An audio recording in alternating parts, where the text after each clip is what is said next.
నిన్న సోషల్ మీడియాని తిరగేస్తుంటే 'మిరాయ్' గురించి ఎవరో 2 క్వెషన్‌లు అడిగారు గాయ్స్. పేరైతే తెలీదు. బట్ నాకైతే ఆ క్వెషన్‌లు చాలా బాగా నచ్చాయి.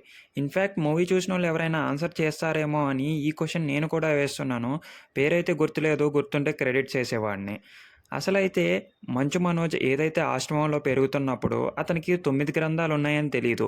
ఒకటే గ్రంథం ఉందని తెలుసు కదా! మరి శ్రేయానే వచ్చి మిగతా గ్రంథాలన్నీ ఉన్నాయని చెప్పింది కదా! అసలు శ్రేయానే చెప్పకపోతే 'మంచు మనోజ్‌కి గ్రంథాలున్నాయనే విషయం తెలీదు కదా! ఇది మిస్టేక్ అనుకోవాలా? లేకపోతే డైరెక్టర్ కావాలనే పెట్టుకున్నాడనుకోవాలా?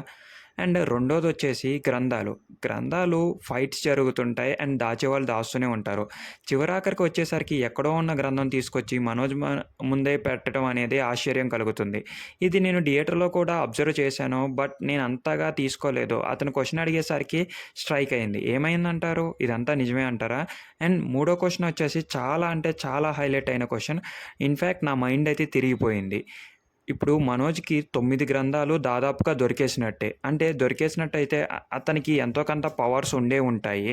లైక్ ఇంకా అమరత్వానికి నియర్లీ 1 స్టెప్ అవేలో ఉన్నాడు.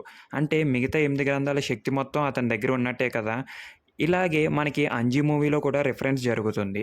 ఏదైతే విలన్ అమృతం తీసుకున్న తర్వాత ఇంకా అతనికి చావే ఉండదు. చావుండాలి అంటే ఆ శివలింగాన్ని పట్టుకుంటే. అంటే అథెంటిసిటీ అక్కడ మనకి ఒక లైనుంది. ఆ అమరత్వం పోవాలి అంటే ఇక్కడ మనం శివలింగంని తాకంగానే ఆ అమరత్వం పోతది. సో, అతను డెడ్ అయిపోతారు. బట్ 'మిరాయ్' మూవీలో ఆ 9 గ్రంథాలు దొరికిన తర్వాత కూడా మన హీరో అతన్ని ఈజీగా చంపేసాడా అనే పాయింట్ మీదే వెళ్ళిపోతుంది. ఇది కరెక్టే అంటారా? అండ్ ఇంకొంచెం బలంగా రాయాలంటారా?